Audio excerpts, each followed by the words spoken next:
भयन्ति योगिनः मोक्षदं चैव तत्त्वमस्यादिलक्ष्यम्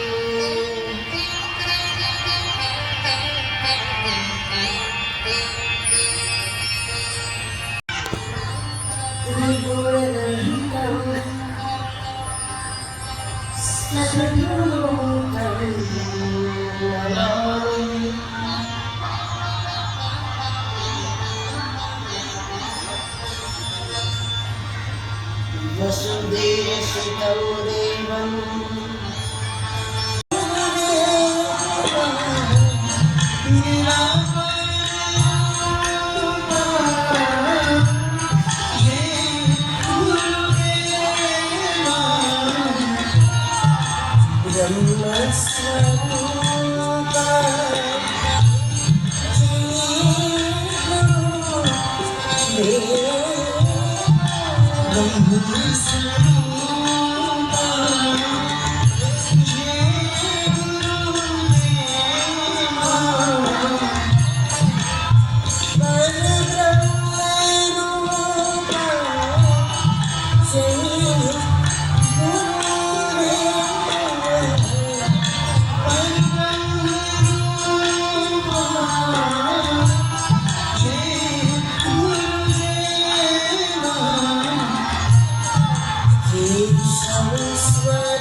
આજની કથાના મંગલ પ્રારંભે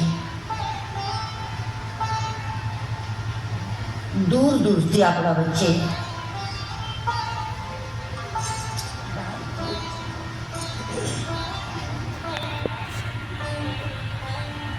સંત વિભૂતિઓનું અહીંયા પદાર્પણ છે.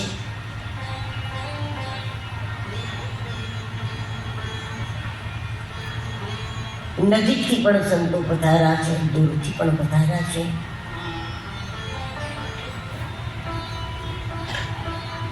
વૈષ્ણવ સમ્રાટનો જન્મ બિરદ મહાપુરુષોએ આપેલો છે. એવા પૂજ્ય મહામંડલેશ્વર પૂજ્ય શ્રી મોહનદાસજી મહારાજજી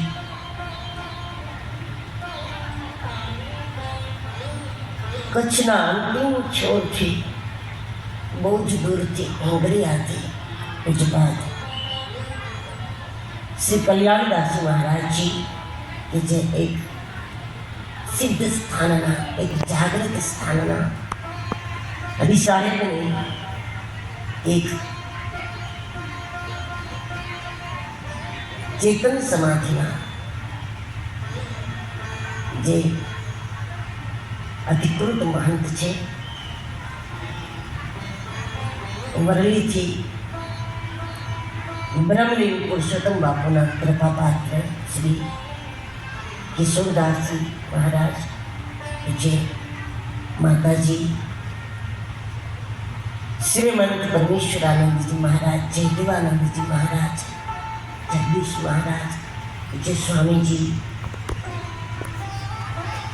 ગઈકાલથી આપણને જેમનું સાનિધ્ય પ્રાપ્ત છે એવા શ્રી સ્વામિનારાયણ સંપ્રદાયના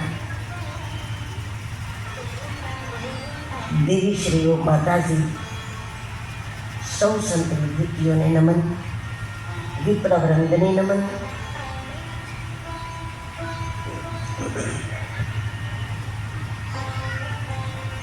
આ આયોજન માટે પરમાત્માએ જેને પસંદ કરેલા છે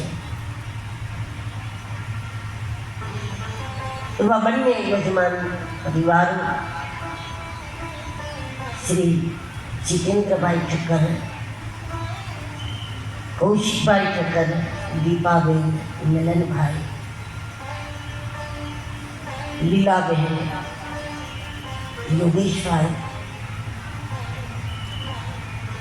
બંને પરિવારના જે કોઈ નાના મોટા સભ્યો છે એ દરેકની ધર્મનિષ્ઠા અને ખાસ કરીને વિરમગામની આજુબાજુની તમામ સોસાયટીના માતાઓ, વડીલો સૌની સક્રિય સમર્પિત ભાવના,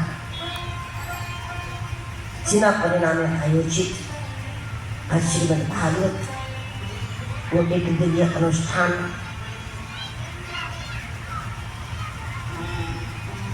જે નિશ્ચિત રૂપે નક્કી ચોક્કસપણે કાન દ્વારા જો રાવ શ્રી ભાગવત કથા કાન દ્વારા જ્યારે આ પ્રવાહ ભીતર જાય તો એમાં કોઈ શંકા નહીં કે થોડા પ્રમાણમાં, વધારે પ્રમાણમાં, અતિ પ્રમાણમાં, કોઈ પણ પ્રમાણમાં કાન દ્વારા આ પ્રવાહ ભીતર જાય એટલે માણસના અંતઃકરણની શુદ્ધતા બને. આ એટલું શક્ય છે કે કોઈ માણસ પાણીમાં ડૂબકી લગાવે અને ભીંજાય નહીં એવી શક્યતા ખરી કે અમે ડૂબકી તો લગાવી પણ અમે ભીંજાણા નહીં, તો સપનામાં લગાવીએ છીએ, હકીકતમાં નહીં લગાવીએ. અથવા ચિત્રની નદીમાં લગાવી દેવી હોય ડૂબકી, મોટું મોટું ચિત્ર હોય પાણીમાં અને એમાં ડૂબકી લગાવી દેવી હોય, હા તો આપણે પલળીએ ને. સપનામાં ડૂબકી લગી હોય તો ન પલળીએ, પણ હકીકતમાં નદી આપણી સામે હોય અને એમાં ડૂબકી મારીએ, ભીના ન થાય, આપણે પલળીએ નહીં, એ શક્ય જ નથી. એનું કામ દ્વારથી શ્રીમદ ભાગવત ભીતર જાય અને અંતર મન શુદ્ધ ન થાય એ શક્ય જ નથી. આ એટલું પરમ સત્ય છે. ઉપાયો છે. ડૂબકી લગાવો, જલને ઉપર નાખેલો. અનેક ઉપાયો છે. શરીરને સ્વચ્છ કરવાના અનેક ઉપાયો છે, પણ અંતર મનને સ્વચ્છ કરવાનો એકમાત્ર ઉપાય છે, અને એ છે પરમાત્માનું ચિંતન. પણ ચિંતન કેવી રીતે થાય? ચિંતન એક જ રીતે થાય, જ્યારે કોઈ ભગવાનની ચર્ચાનો આધાર લે તો ચર્ચા ચિંતનનો આધાર છે. કથા સાંભળીએ અને આમ શુદ્ધ થઈ જાય એમ નહીં, પણ ચર્ચા એ ચિંતનનો આધાર છે. ભગવાનની કથા એ ભગવાનના વિચારનો આધાર છે.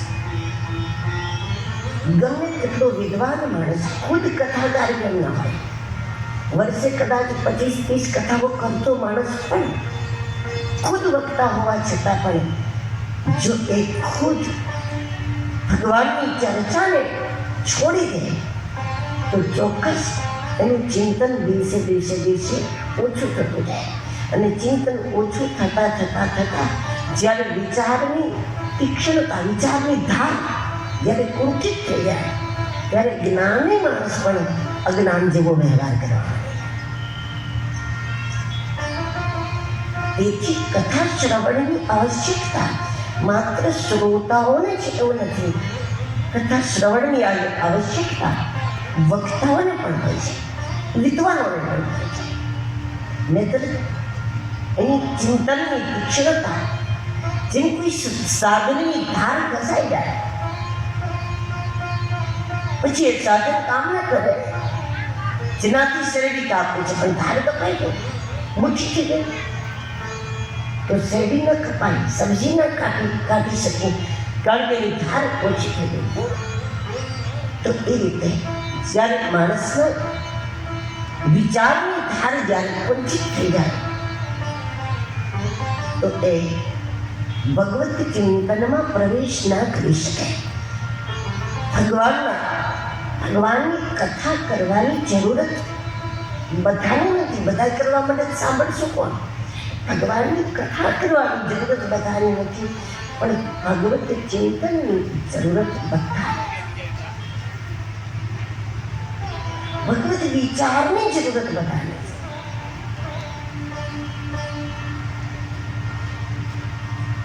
વિચારમાં ભગવાનને વિરાજમાન કરવું એની આવશ્યકતા નહીં, એની અનિવાર્યતા, છૂટકો જ નથી. એ તરફ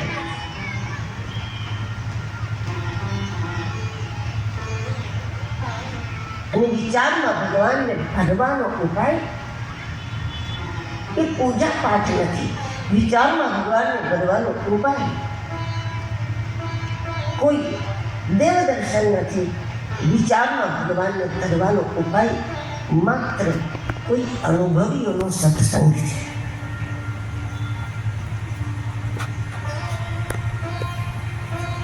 શ્રી વ્યાસજી મહારાજે દિવ્ય પ્રકરણો શ્રીમદ ભાગવતમાં મૂકેલા છે.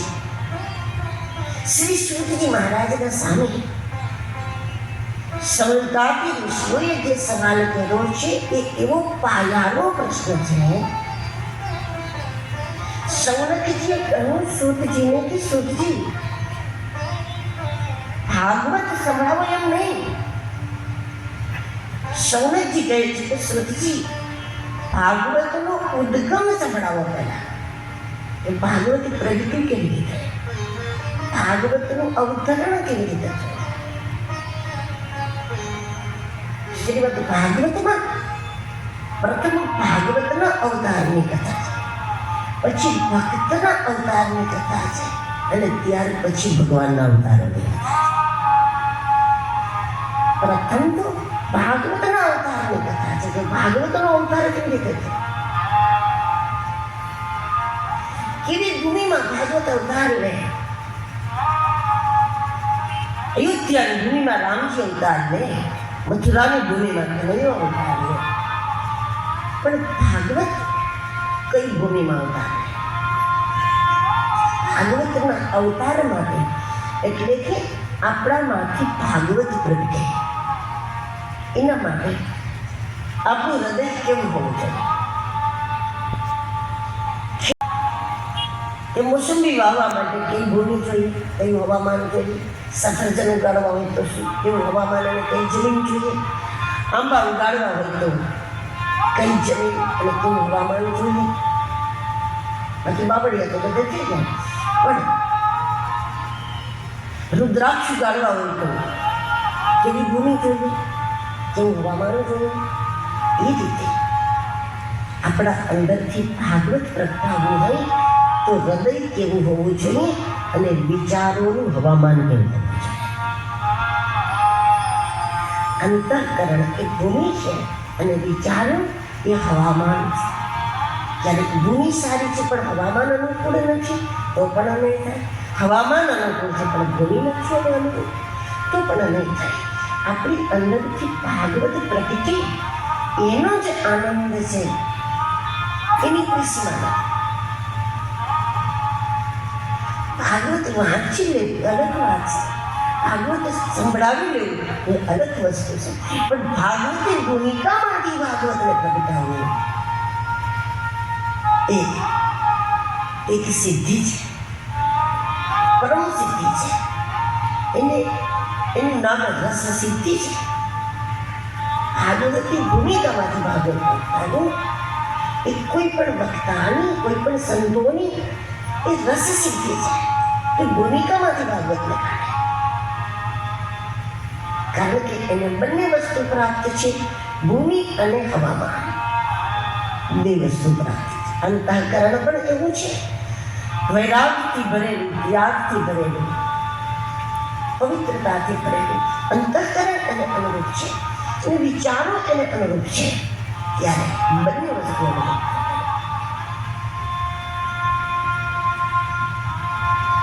જો અંતઃકરણ અને વિચાર બે વસ્તુ ભાગવતના અનુરૂપ આપણી પાસે ન હોય તો શું થાય?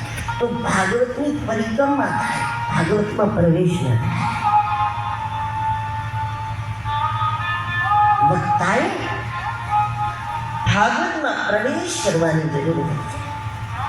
ઘણી વખત આપણે પરિક્રમા કરી દીધી હોય 7 દિવસ અને આપણે એમ થાય કથા કરી લીધી, પણ આપણે ભાગવતની પરિક્રમા કરીએ છીએ. કોઈ મકાનની પરિક્રમા કરો એનાથી કંઈ પેટ ન ભરાઈ જાય, પાણી ના મળે, ચા ના મળે, કોફી ન મળે, કારણ કે આપણે મકાનની પરિક્રમા કરી અંદર પ્રવેશ ભીતર થઈ જાય તો આપણને ફળ ફૂલ બધું પ્રાપ્ત થઈ જાય. એ ભાગવતના ભીતર જેનો પ્રવેશ થઈ જાય બસ એને ભગવાન સિવાય કાંઈ સૂઝે જ નહીં, એને બીજી વાત જ નથી. અને એવી ભૂમિકા એટલે શ્રીમદ ભાગવતના આધારે જો આ શ્લોકથી સૂતજી મહારાજ ભાગવતની ભૂમિકામાં દ્વાપરે શમનુપ્રાપ્તિ, દ્વાપર યુગ પૂરો થવાની તૈયારી છે, હજી પૂરો થયો નથી, આપણી ઉપર છે, સંધિકાલ છે. થોડી થોડી કલિયુગ પોતાની ઝલક દેખાડે છે કે હું આવું છું, આવું છું, આવું છું. કલિયુગ એની ઝલક દેખાડે છે. દ્વાપર હજી પૂરો થયો નથી, એનો સંધિકાળ છે. ભાગવતના વિચારકોના ભીતર હંમેશા આવો સંધિકાળ હોય છે કે એમાં એવો દ્વાપર યુગ નથી કે ભગવાનની લીલાઓ થાય, રાસલીલાઓ ચાલતી હોય એના હૃદયમાં. ભગવાનની રાસલીલાનો અનુભવ જો થવા માંડે સંતોને તો એ એમાં ખોવાઈ જાય. એ કઈ ભાગવત કેવા ના આવે વિરંગામાં, એમાં સામેલ થઈ જાય, એમાં ગોપી બની જાય. સાક્ષાત ઈશ્વરની અનુભૂતિ છોડીને કોણ એની ચર્ચા કરવા જાય?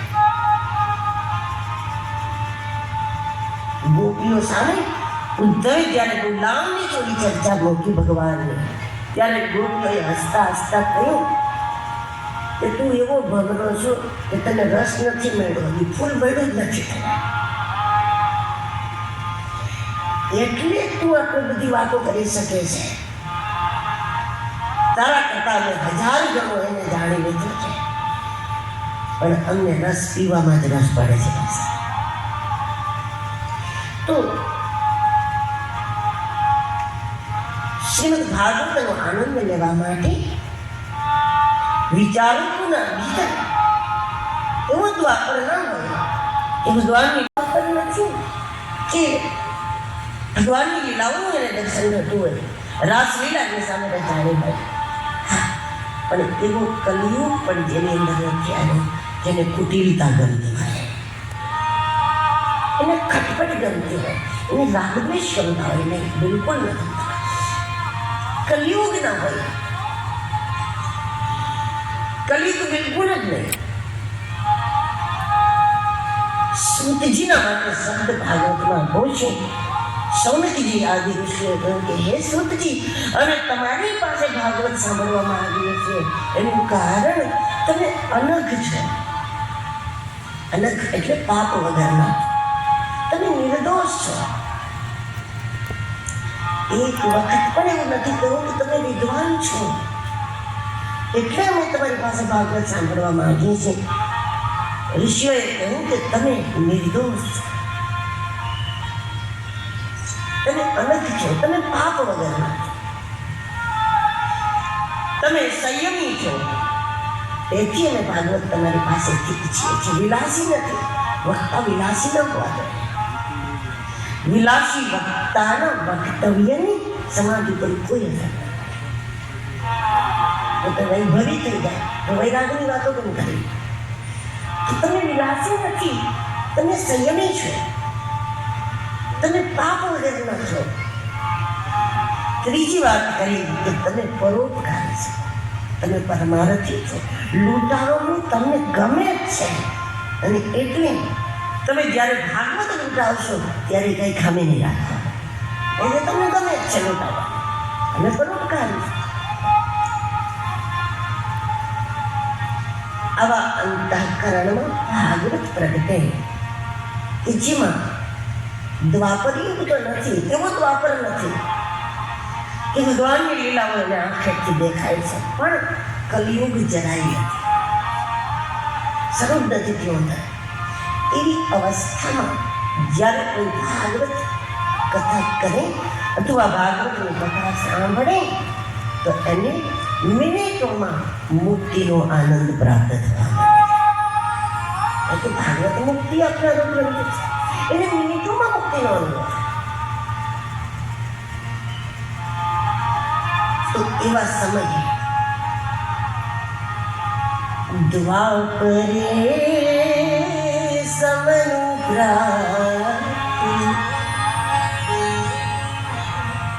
તૃતીય યુગ પર્યય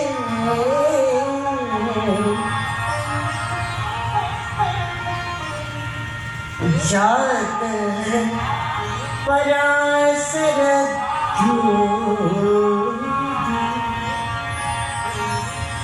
એવા સમયે મહર્ષિ પરાશરજી દ્વારા જગતના ઉદ્ધારક એવા વ્યાસજી મહારાજનો અવતાર. શ્રી વ્યાસજી મહારાજ ભગવાનનો કલા અવતાર છે. એવી કોઈ કલા નથી જે કલા વ્યાસજીને પ્રાપ્ત ન હોય. વ્યાસજી લખી શકે, વ્યાસજી બોલી શકે, વ્યાસજી ગાઈ શકે, વ્યાસજી વગાડી શકે, એવી કોઈ કલા નથી જે વ્યાસજીને પ્રાપ્ત ન. કારણ કે કલાવતાર સરસ્વતી નદીના કિનારે આખી જિંદગી વીતી છે, એટલે કે સરસ્વતી એમને ખૂબ અનુકૂળ છે. સરસ્વતી એમને સહાયક છે. જ્યારે વ્યાસજીને લખવું છે, બોલવું છે, ભાગવત ભલે વ્યાસજી બોલેલા નથી, એને લખેલો છે, પણ શ્રીમદ દેવી ભાગવત છે, એના પ્રધાન વક્તા વ્યાસજી ખુદ છે. જેમ અહીંયા સુખદેવજી પ્રધાન વક્તા છે, સૂતજી વક્તા છે, મૈત્રેયજી વક્તા છે, એ રીતે દેવી ભાગવતના પ્રધાન પ્રવક્તા ખુદ વ્યાસ છે. એમાં એમણે વક્તવ્ય આપ્યું, માત્ર એમણે રચના નથી કરી, રચના પણ એમણે કરી. અને દેવી ભાગવતની કથા સૌ પ્રથમ આ જગતમાં કોઈ બોલ્યું તો વ્યાસજી ખુદ બોલ્યા. તો વ્યાસજીમાં તમામ કલાઓ ઉપલબ્ધ છે અને એ પ્રયત્નોથી નહીં, ગુરુજનોની કૃપાથી, પ્રયત્નોથી પ્રાપ્ત જે કલા છે, દુનિયાની કૃપાથી પ્રાપ્ત કલા છે, એ દુનિયાને જગાડનારી તમામે તમામ કલાઓથી પારંગત. વ્યાસ મહારાજનો વ્યાસ બહુ મોટો છે. વ્યાસ નામ નથી, વ્યાસ ભૂમિકા. આપણે કોઈ માટે કે બહુ ઉદાર છે, ઉદાર નામ નથી, ગુણ છે. બહુ મોટા છે તો મોટા નામ નથી, બહુ નાના છે તો નાના નામ નથી, ભૂમિકાઓ છે. એનું વ્યાસ નામ નથી, વ્યાસ ભૂમિકા છે.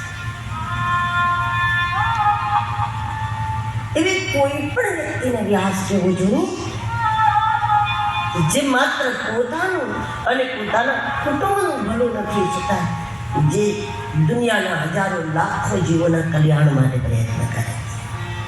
એ કોઈ પણ જેનો વ્યાસ મોટો છે, મતલબ ગોળાકાર વર્તુળ વ્યાસ થઈ છે, તો જેનો વ્યાસ મોટો છે, જેનો દ્રષ્ટિકોણ દૂર સુધી છે. અમે બેન અમારા બે એવું નથી.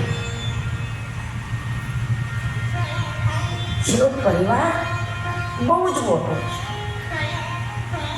છે, એ સ્વર્ગ સમ સંસાર, એ જેની ભાવના છે કે એક એવો જગત બને, એક એવો સમાજ તૈયાર થાય, કોઈ કોઈના સાથે અત્યાચાર ન કરતા હોય, કોઈ કોઈના સાથે અન્યાય ન કરતા હોય, કોઈ કોઈને કષ્ટ ન આપતા હોય, સૌ એકબીજાના માટે જીવતા.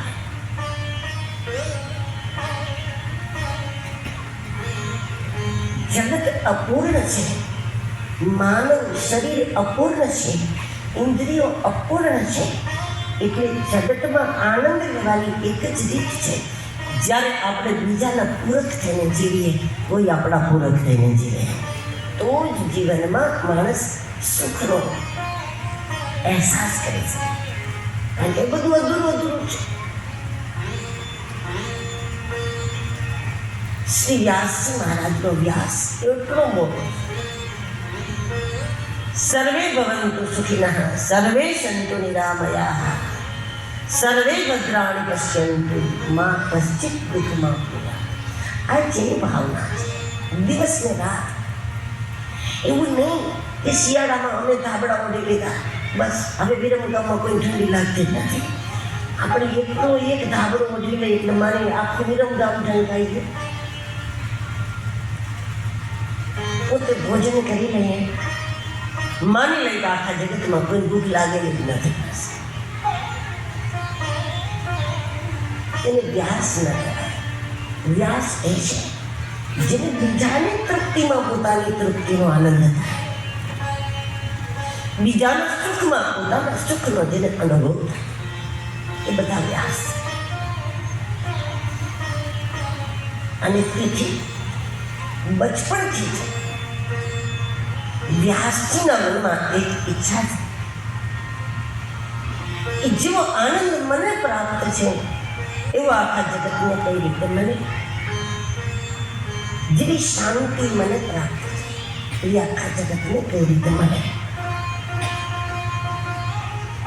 દુનિયામાં કોઈ દુઃખી ના હોય, સંપત્તિ ભલે કોઈ પાસે વધારે કોઈ પાસે ઓછી, પણ જગતમાં કોઈ દુઃખી ના.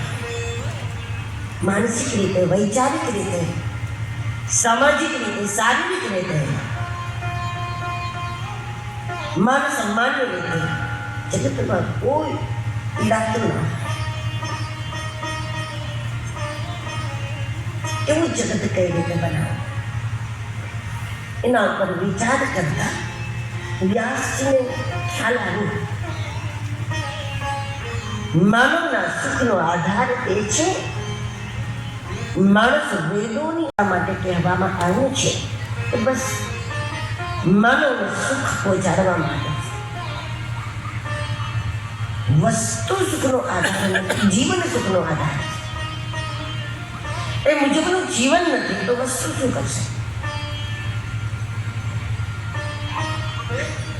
જીવનમાં કંઈ પ્રાપ્ત કરવું એ પછીની વાત છે, જીવન પ્રાપ્ત કરવું એ પહેલી વાત છે. મોટે ભાગે જેની પાસે જીવન જ નથી એ લોકો વિચારે મારે જીવનમાં આ જોઈએ, જીવનમાં પણ જીવન જ નથી. જેની પાસે જીવનનો જ અભાવ છે, ખાલી શ્વાસ લઈએ છે પણ હકીકતમાં સંતો જેને જીવત જ કહે છે એ તો છે જ નહીં. જીવન મળ્યા પહેલા જીવનમાં જે કંઈ મળે એ બોજ કરે, એ સુખ પણ બોજ કરે, દુઃખ પણ બોજ કરે. એવું નથી કે દુઃખ જ બોજ કરે, સુખ પણ બોજ કરે. જીવન મળ્યા વગર જીવનમાં જે મળે એ બધું બોજ કરે. માન મળે તો એ પણ બોજ, અપમાન પણ બોજ, પ્રસિદ્ધિ પણ બોજ, પદ પણ બોજ. મળે તો બોજ, ના મળે તો બોજ. કારણ કે જીવન વગર ના નહીં, જીવનમાં જે મળે એ બધું બોજ છે.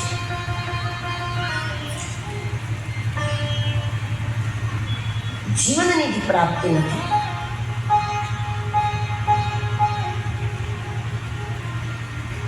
શ્રી વ્યાસ મહારાજે વિચાર કર્યો માણસને જન્મ લીધા પછી જીવન જોઈતું હોય તો એને વેદોની આજ્ઞા સમજવી જોઈએ,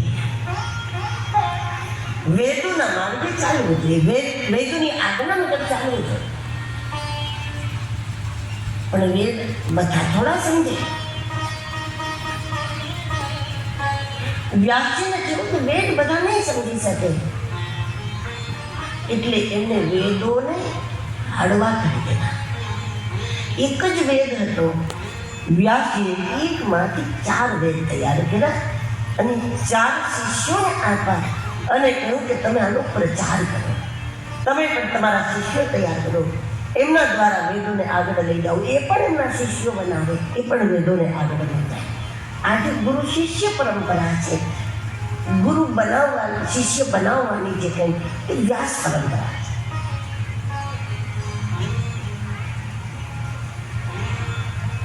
તત્વદર્શીઓની જે ગુરુ શિષ્ય પરંપરા છે એ અલગ છે અને વેદોના પ્રચાર માટેની જે ગુરુ શિષ્ય પરંપરા છે એ જુદી છે. એને બસ વેદોના જ્ઞાનને આગળ વધારવાનું છે અને એના માટે જ એને શિષ્યો બનાવવાના અને શિષ્યોએ એ જ કરવાના. જ્યારે સાધુ સંતોની પરંપરાના જે ગુરુ શિષ્ય પરંપરા છે એ એના માટે નથી કે કોઈ ગ્રંથનો પ્રચારને આગળ પહોંચાડવો.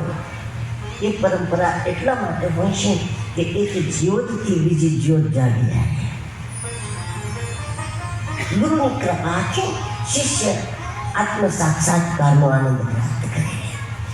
એમના આશીર્વાદથી વળી બીજા કોઈ આત્મ સાક્ષાત્કારને પ્રાપ્ત કરે. એમના આશીર્વાદથી કોઈ ત્રીજા જેમ જ્યોતથી જ્યોત જલે.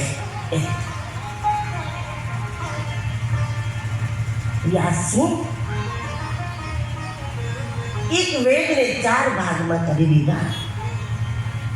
ત્યારથી 4 વેદ થયા. એના પહેલા એક જ વેદ હતો, 4 થયા. વળી વ્યાસજીને કહ્યું કે કદાચ 4 વિભાગમાં જે વેદ છે કદાચ આને પણ લોકો નહીં સમજી શકે. જ્યારે બુદ્ધિ કલિયુગી બુદ્ધિ થઈ જશે ત્યારે એ વેદને નહીં સમજી શકે. તો વ્યાસજી મહારાજે ઉપનિષદો તૈયાર કર્યા. એમણે પુરાણોની રચના કરી. મહાભારત જેવું બૃહદ ગ્રંથ 1 લાખ જેટલા શ્લોક જેમાં આવો ગ્રંથ જગતને એમણે આખો મહાભારત ચલો ટૂંકમાં વ્યાસથી આ જગતને જે આપ્યું છે એટલું આ પૃથ્વી બની ત્યાંથી ટકશે ત્યાં સુધી આ જગતને કોઈ આપ્યું નથી જેટલું વ્યાસ છે. સવારમાં કેટલા વાગે ઉઠવું જોઈએ એ પણ વ્યાસજી કહે. સવારમાં ઉઠ્યા પછી જમીન ઉપર પેલો પગ કયો મૂકવો જોઈએ, ત્યાંથી લઈને રાત્રે કઈ દિશામાં ઓશીકું રાખીને ઊંઘવું જોઈએ ત્યાં સુધીની વાત વ્યાસજી આ જગતમાં. ભોજન કેવું કરવું જોઈએ, કેટલા સદગ્રંથોને જે જાણે છે એની જ પાસે જીવન છે. બાકી બધાના હૃદયનો પંપ ચાલે છે, ખાલી પંપ ચાલે છે, જીવન નથી. શ્વાસ ચાલે એટલે પંપ ચાલુ, ખાલી જનરેટર ચાલુ હોય. બાકી જેને વ્યાસને સમજ્યા છે એને જ ખબર છે શું કરાય શું ન કરાય, ક્યાં જવાય ક્યાં ન જવાય.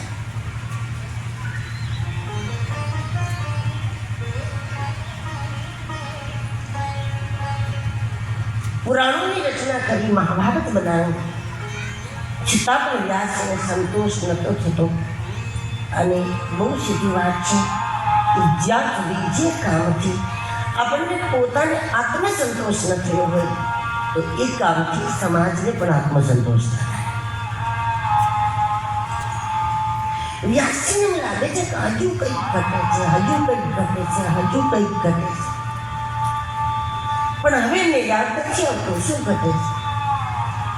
સમાજ માટે મારે જે કરવું જોઈએ એમાં હજી કંઈક ઓછું છે.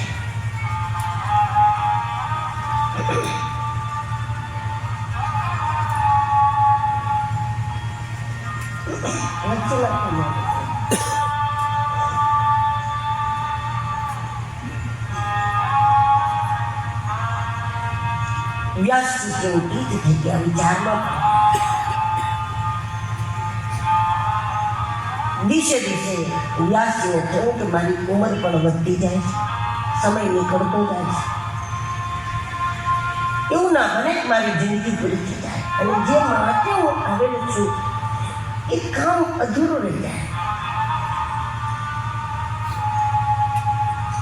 વ્યાસજી ચિંતિત હતા અને વ્યાસની મદદ માટે અસ્તિત્વએ એવી કૃપા કરી. વ્યાસજીની મદદ માટે સદગુરુ શ્રી નારદજી ત્યાં પહોંચે. આનો સીધો અર્થ એ થાય કે ખરેખર જેને પરમાર્થ કરવો છે ભગવાનને કોઈને કોઈ રૂપમાં મદદ પહોંચાડે.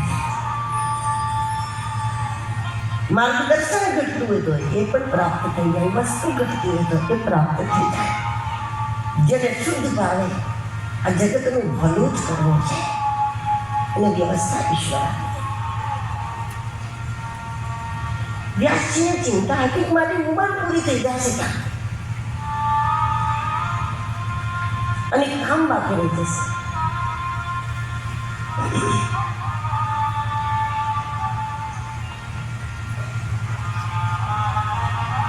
વ્યાસજી પાસે શ્રી નારદજી પહોંચ્યા. હર્ષભાઈ વચ્ચે ના ઘૂમવા દે, વચ્ચે ના ઘૂમવા. એ કોઈ ચીજ મહત્વની નથી, પહેલા કાંઈ જ મહત્વની નથી. હરે રામ હરે કૃષ્ણ, હરે રામ હરે કૃષ્ણ, હરે રામ હરે કૃષ્ણ, હરે રામ હરે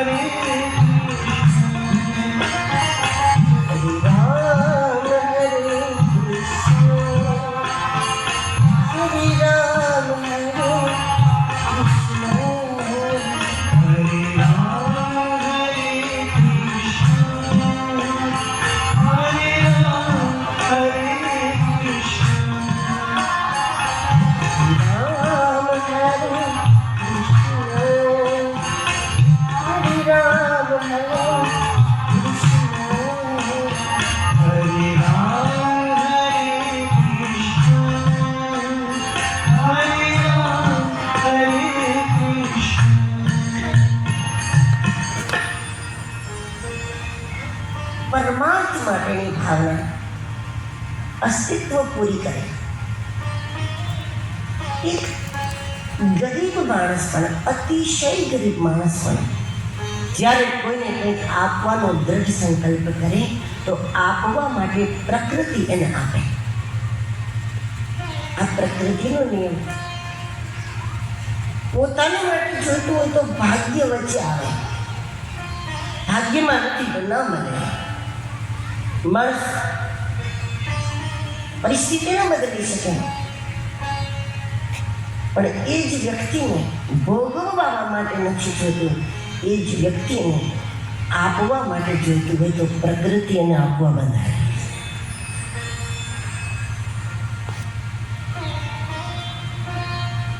વ્યાસજી મહારાજનો સંકલ્પ છે, જેવું સુખ, જેવી શાંતિ, જેવી પ્રસન્નતા, જેવો આનંદ, જેવી મસ્તી મને પ્રાપ્ત છે એ આખા જગતને લૂંટાવો. શ્રી નારદજી પહોંચ્યા. શ્રી નારદજીએ વ્યાસજીને પૂછ્યું કે વ્યાસજી, તમે કુશળ છો? ભગવાન દિવ્ય છે, ભવ્ય છે, અદ્ભુત છે, વ્યાપક છે, કણકણમાં છે, સ્વયંભૂ છે, પરમ પ્રકાશ છે, પ્રચંડ છે, અપાર છે, અનંત છે. ભગવાનની આ પ્રકારની ચર્ચા થઈ. ભગવાનનો આવો પરિચય દુનિયાની સામે મૂકો, એનાથી કોઈના હૃદયમાં ભગવાન વાલો ન લાગે. ભગવાનની ચર્ચા તમે એવા રૂપમાં મૂકો કે લોકોના હૃદયમાં કનૈયો બેસી જાય. લોક હૃદયમાં પ્રભુ પ્રેમ જાગે. અને એના માટે ભગવાન અનંત છે ને, સર્વસમર્થ છે ને, દિવ્ય છે ને, અદ્ભુત છે ને, વિરાટ છે ને, આવું બધું કરશો તો લોકો ભગવાનથી દૂર થતા જશે, નજીક નહીં થાય, વધુને વધુ દૂર થતા જશે. એ તો બહુ શક્તિશાળી છે, અનંત છે, આપણે પહોંચી જ ના શકીએ તો મૂકો માતા કોઠ, આપણે પહોંચી શકીએ પણ નથી, પછી શું વાત કરવાની? તો લોકો એનાથી દૂર થશે.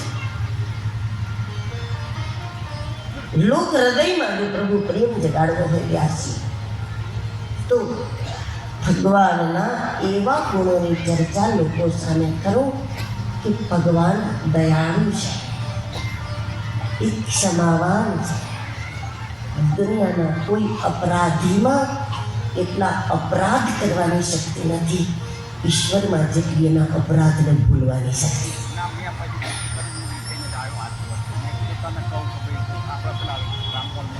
દુનિયાની કોઈ ચીજ એટલી સરળ નથી મેળવવી જેટલો ભગવાન મેળવવો સરળ છે.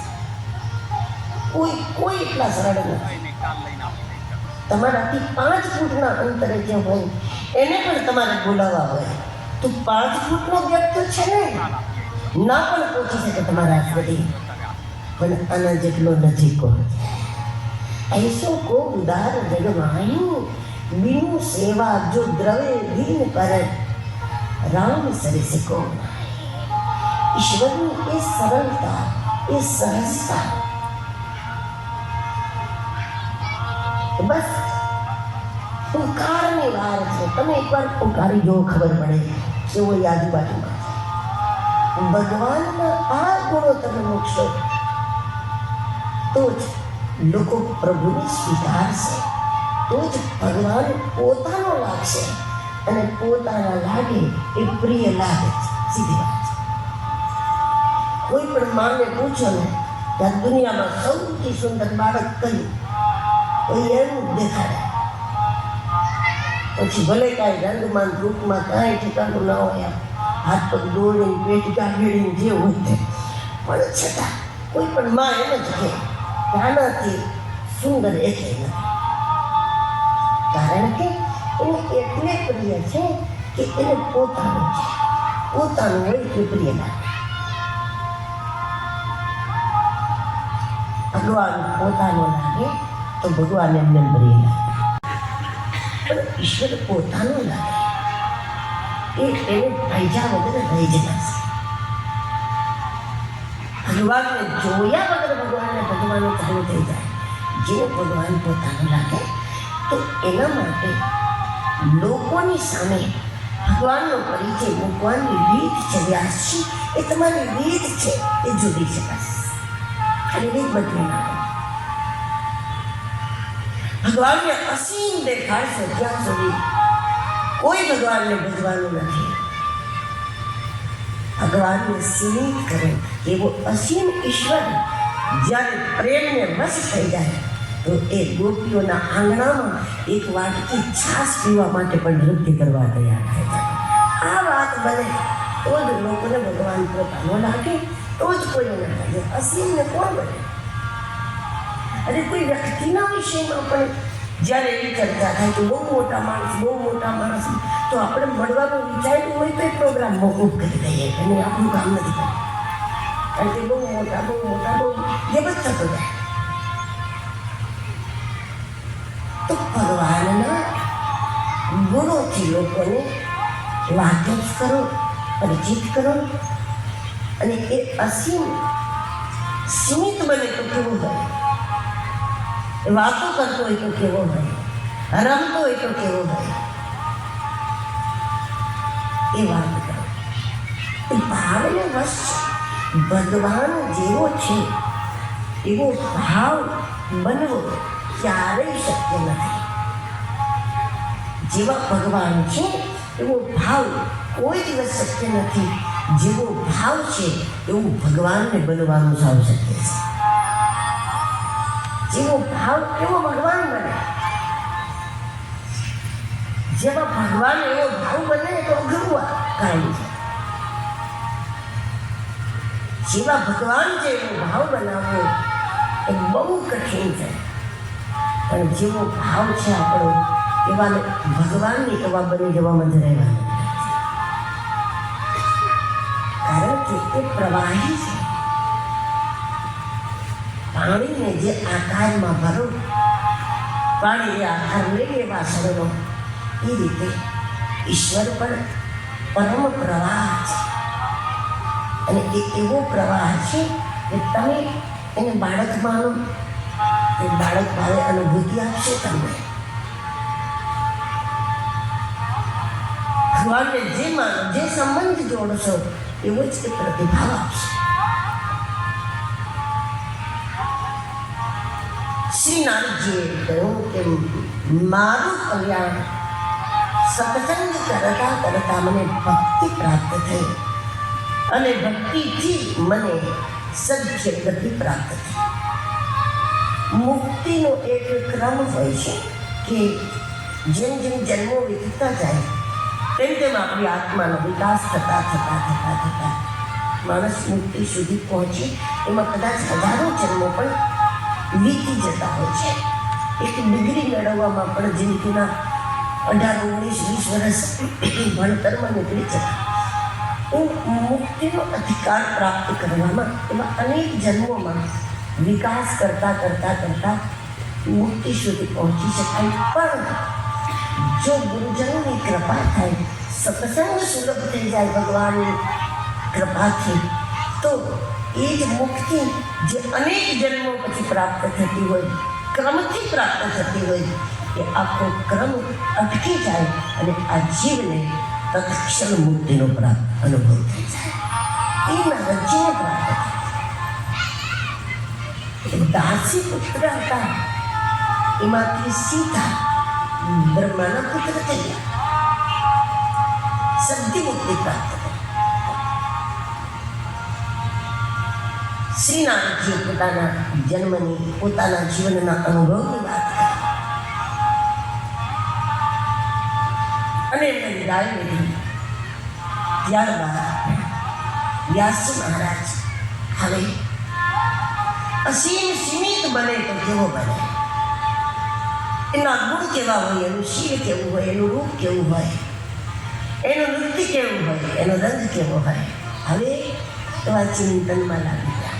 અત્યાર સુધી તો વ્યાસજી એવું જ માનતા હતા કે ઈશ્વર સીમિત હોય જ નહીં. પણ ગુરુ કૃપાથી એક ખબર પડી ગઈ કે હું તો એવું માનતો હતો ઈશ્વર નિરાકાર જ છે, આકાર લે જ નહીં, ભગવાન આકાર લે જ નહીં એવું માનવાનો મતલબ તો એ થઈ ગયો ને કે ભગવાન અધૂરો છે. ભગવાન નિરાકાર જ હોય, આકાર ન લે એનો મતલબ શું થયો? ભગવાન અધૂરો છે કે આકાર નથી લઈ શકતો. જો આ ભગવાન અવતાર જ લે છે, નિરાકાર હોય જ નહીં, તો પણ એ નક્કી છે કે ભગવાન અધૂરો છે. અરે ભગવાન સર્વ સમર્થ છે, એનાથી તો બધું થઈ શકે. એ નિરાકાર પણ થઈ શકે, કણ કણમાં પણ છવાઈ શકે, એ આકાર પણ લઈ શકે, એ માનવ પણ બની શકે. જેવી ભક્તોની ભાવના પૃથ્વીનો ઉદ્ધાર કરવા માટે ઢૂંઢ બનીને પણ ભગવાન આવ્યા છે. પ્રહલાદજીના સામે અડધા માણસને અડધા સિંહને આવા બનીને પણ આવ્યા છે. તો ઈશ્વર સર્વસમર્થ છે એનો મતલબ એ છે કે એ બધું બની શકે.